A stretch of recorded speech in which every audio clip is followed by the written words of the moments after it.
de ayer se presentó la tan esperada o el tan esperado proyecto de eficientización y reestructuración del Estado, Ajá. ¿verdad?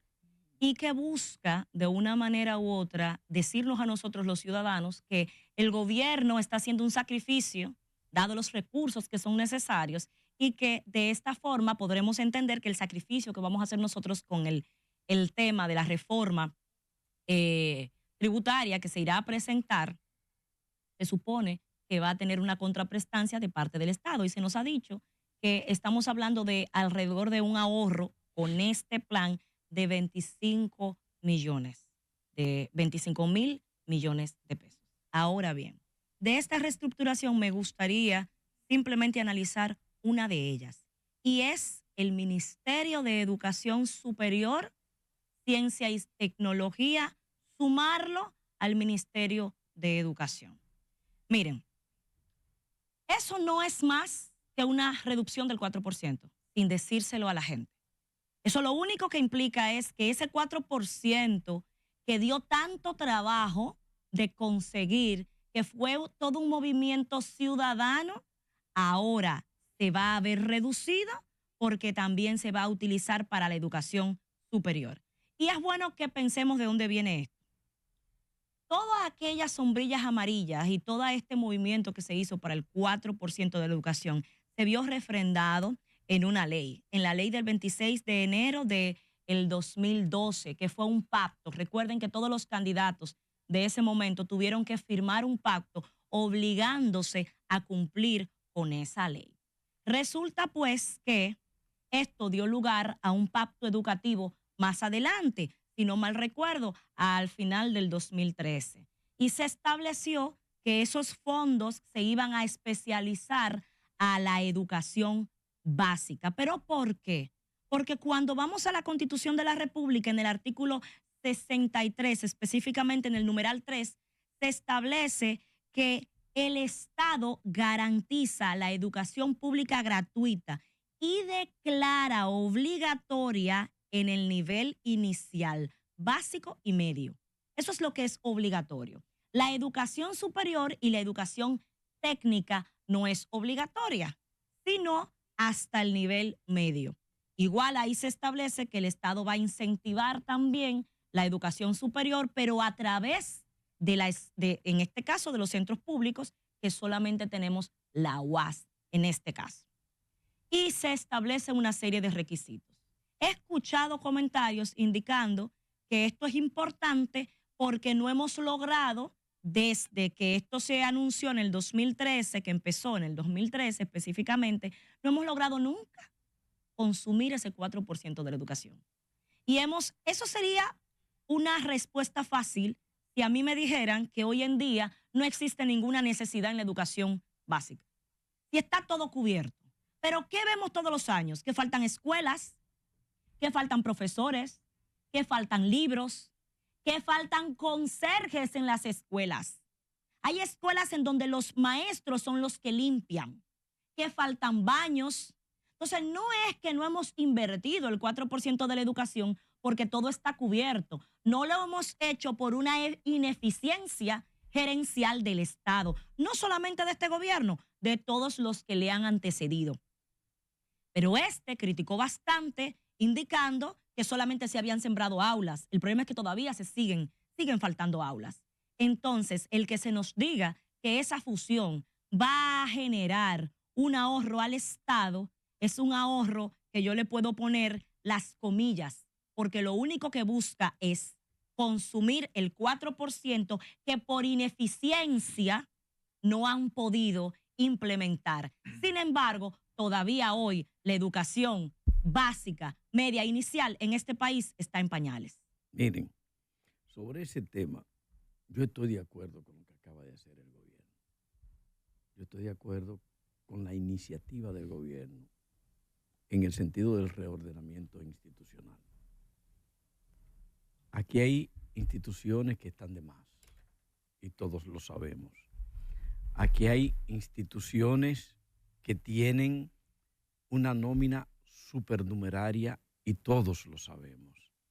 Aquí hay instituciones que ya cumplieron su rol histórico para el que fueron creadas. Me explico.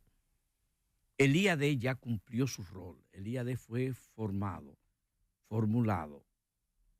en función de la reforma agraria que logró su cometido en gran parte. Por tanto, traspasar los bienes, muebles e inmuebles, y las funciones de seguimiento que le corresponderían ahora al IAD, al Ministerio de Agricultura, es un paso acertado. Lo relativo a crear, que fue una promesa del presidente y del PRM y ha estado en el candelero durante mucho tiempo, la creación del Ministerio de la Familia, que yo no le llamaría así, es correcto. El hecho de que, por ejemplo, entidades que no tienen ningún valor de utilidad sean eliminadas, eliminaron 6 instituciones. Es posible que una o dos de ellas tengan algún valor. Por ejemplo, Fodearte debió haber sido traspasada como un departamento o una dirección a Cultura, porque tiene un valor Fodearte como tal, pero dentro de el esquema, la estructura de Cultura. Hay otras instituciones con las cuales pasa lo mismo, sucede igual. Uno puede en uno u otro caso hacerle salvedades de cómo se va a hacer el proceso, hacer anotaciones de cómo debe ser ese proceso, como es el caso de lo que menciona Wendy en lo que tiene que ver con el MESID y educación. ¿Cuál va a ser el procedimiento? ¿Para qué es? ¿Cómo va a ser que se va a presupuestar? ¿Cuál presupuesto se va a usar?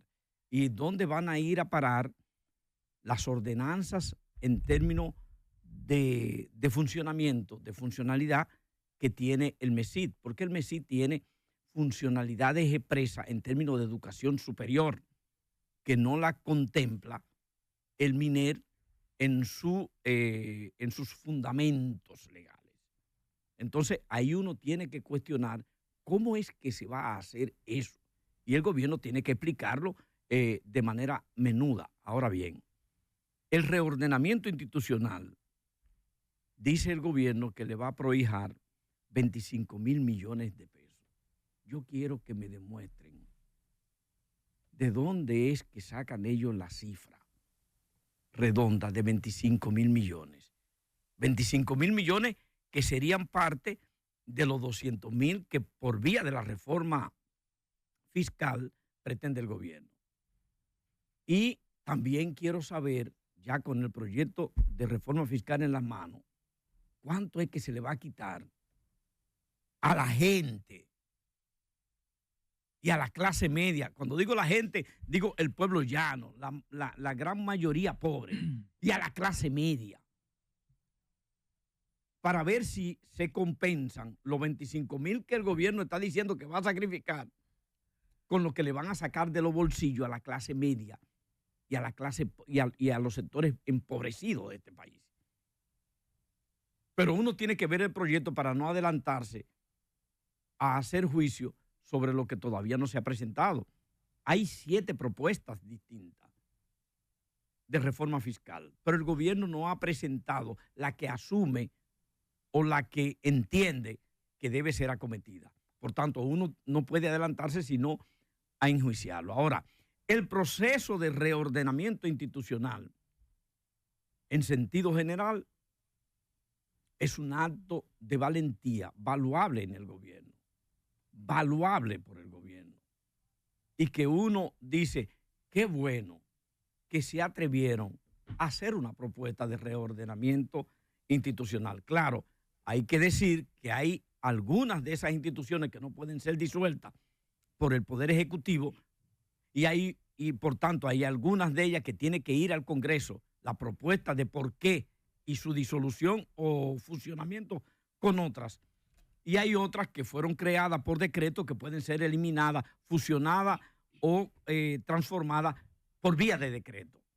Ahora, hay que saludar la valentía del gobierno en acometer un reordenamiento institucional. Habría que ver entonces qué van a hacer con los compañeritos. Aquí se debatió bastante la necesidad de eliminar instituciones innecesarias, instituciones que sus funciones se solapan una y otra, porque hacen lo mismo. Partiendo de ese punto, yo creo que es importante la eliminación de algunas instituciones y el funcionamiento de otras. Me llamó la atención que en el proyecto que anuncia el presidente como parte de la reducción del gasto, no se hablara absolutamente nada del Ministerio de la Familia, que no se incluyó ahí, que supuestamente iba a unificar todo lo referente al Ministerio de la Juventud, Ministerio de la Mujer y otras instituciones que prácticamente, aunque cada una trabaja en un área, pudiera perfectamente fusionarse y trabajarse desde un solo ministerio.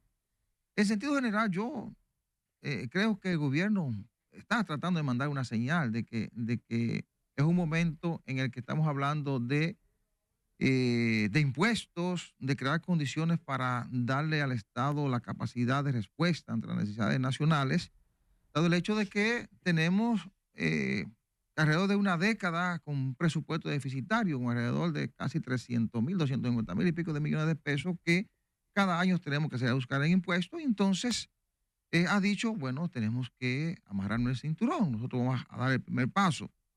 Ahora bien, ahí hay elementos como la fusión de los Ministerios de Educación y Educación Superior que, según he observado los comentarios y partiendo de la naturaleza de cada uno de esos ministerios, evidentemente que ahí va a crear una situación que pudiera uno ver su dimensión a partir del momento en que se someta el proyecto definitivo al Congreso, porque para usted fusionar dos ministerios tiene necesariamente que mandarlo al Congreso. Los ministerios no se crean por decreto. Entonces eso tendrá que ir al Congreso Nacional. Hay otras que la van a eliminar porque son creadas por decreto y además algunas cumplieron su función. Otras, Salvador citaba una de ellas, citaba el IAD. Yo diría, ¿para qué existe una aguja que no la metieron ahí? Sí, ¿Para qué existe, por ejemplo, ADE si tú tienes Supérate y tienes Plan Social y tienes... Hay muchas instituciones que hacen la misma función. Partiendo de ahí, yo estoy de acuerdo en la fusión y que un solo organismo genere las políticas destinadas a impactar a determinados sectores. A partir de ahí eso es correcto. Entonces, el único punto en que yo veo mucha diferencia en el Ministerio de Educación, de hecho, la Asociación de Rectores Universitarios ha planteado tener cuidado con la parte de tecnología e innovación, ciencia e innovación. Y además, el elemento que citaba Wendy, hay una ley que especializa un 4% para educación, pero no para educación universitaria.